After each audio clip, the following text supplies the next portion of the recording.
หัวสาวงามทีงามทีบ่ได้เขารักเดินเขาจะไม่กลับเดินมาเหลือเพียงภาพแท้คอยทำงานตาผู้สาวลำน้ำชีบางทีผมมันถูกบางทีผมมันถูกว่าสุดมันถูกใส่บ้านผมเคยไปบ่อยที่แม่สักคำจะให้นำให้คำได้หยุดเจ็บน้ำตาอย่าร้อง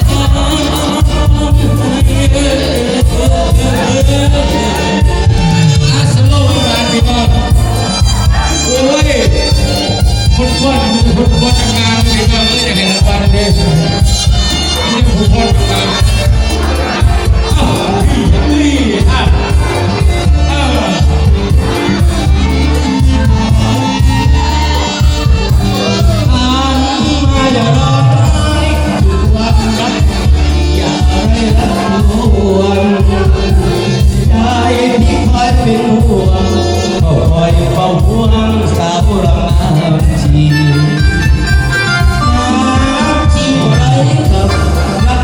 เขาจับไม่กลับย้อนมาขอเป็นผ้าแพรว่าคอยสาวงามตาผู้สาวลาจีมาที่เขาว่ามาถูกที่เขาว่ามาถูกมาสุดมันคุ้มใส่มาแล้วผมเคยอยู่ไกลมองให้กี่แม่จะรักขอให้ดำที่คำได้ไม่มีใครที่ใช่ว่าอยู่เจ็บน้ำตา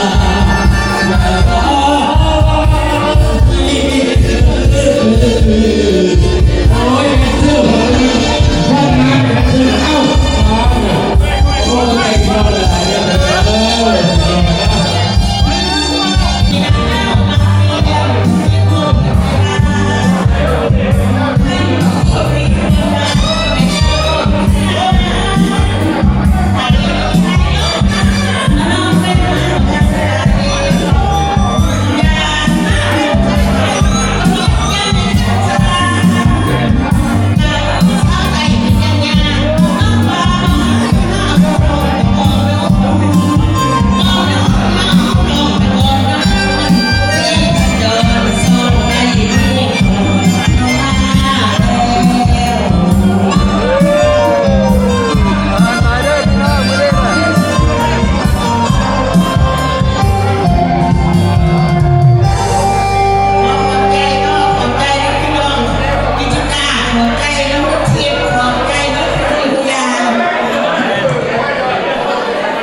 เป็นยังไงพ่อแม่พี่น้องโอ้ยมวลหลายนะเพราะว่าใหญ่เขาที่เดินทางมาแต่มาเลเซียคือภรรยาของหัวหน้าวงนะที่เดินทางมาจากมาเลเซียเอาเป็นยังไงของเลเซียบันแคร์ทุกชาเนาะมาดิมามวนเชิญกันเป็นยังไงทางเข้าจันทิวงคือเงียบหายไปทางไหน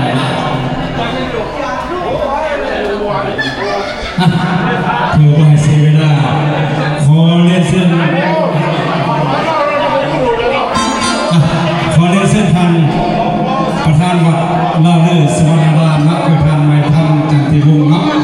ขอเรียนเชิญมาพบกับคณะวงดนตรีและประกอบเสียงเพลงและเพื่อความสนุกสนานและมวลซื่นมาให้บรรดาแขกทุกท่านเที่ยวแห่งไทยแก้หัวนี้โซ่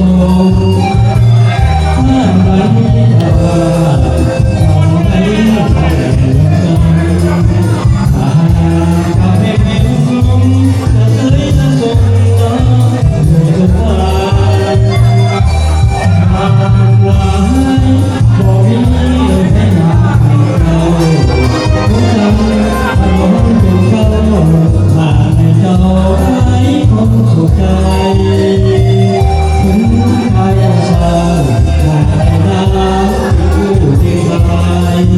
ชีวิตก็เสียดาย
ง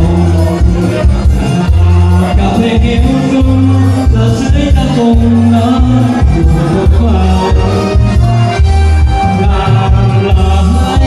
พอมีให้งามเจ้าคงยังละล้นเจ้าผ่านในเจ้าไอ้คงหัวใจถึงตายก็ตามผ่านในนั้นคงไม่ได้ชีวิตไอ้หม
ทุกสตางค์ขอให้เป็นบุญกุศลของทานเนาะเงินทิพย์ในครั้งนี้ขอให้ทานอยู่ดีมีสุขภาพร่างกายท่านเอามาไม่ให้มีโชคมีไส้มีโลโชคมีลาภเดินทางกลับบ้านก็ให้ไปปลอดภัยไปหอเพื่อนหอลูกของเมียเนาะเป็นเรื่องขอบใจนะทานสมบัติที่ผู้เดินทางมาแต่รอเลยมาประกอบเสียงเพลงให้แก่งานในครั้งนี้เนาะเป็นท่านใดก็เขาก็เลยกำลังกันเพื่อก็ให้เสียเวลาขอได้เส้นตลอดทางต่อไปเนาะก็คือทางมีเสียงสิเพิ่นว่ามาขอในจังหวะโลโซเอาทางเอียดน้อยมาประกอบเสียงเพลงกับคณะวงดนตรีมิตรสัมพันธ์โอ้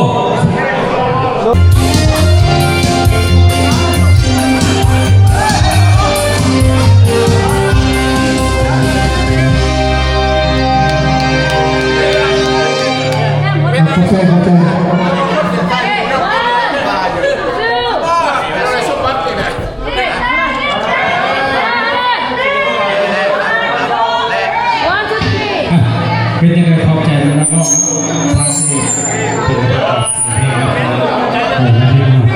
ทางนี้เป็นเป็นยังไงพ่อแม่พี่น้อง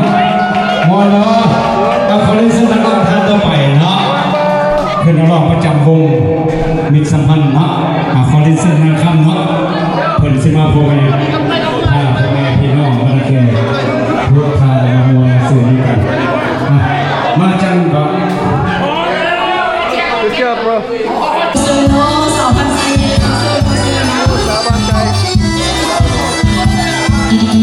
จะสู้ด้านหลายเลยทักทายที่เลิกขอเชิญจับจองว่าคนใจทักก้อนเลยเนาะขอเชิญนะ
เป็นยังไงพ่อแม่พี่น้องเอาในฐานะมาฝากน้องเป็นเวลามาสมัครสมควรแล้วเดี๋ยวนี้เพิ่งมีรายการใหม่ขึ้นมาเพราะว่าเพิ่งพี่เด็กยกสู้จังข่าวนะต่อเขาเวลาแล้วก็นะครับทั้งที่เกี่ยวกับนะฮะรับประทานอาหารแล้วขอเล่นเส้นพ่อแม่พี่น้องเฒ่าแก่นะลุงป่านะทุกคราวที่มาทำบุญกุศลในคำอึ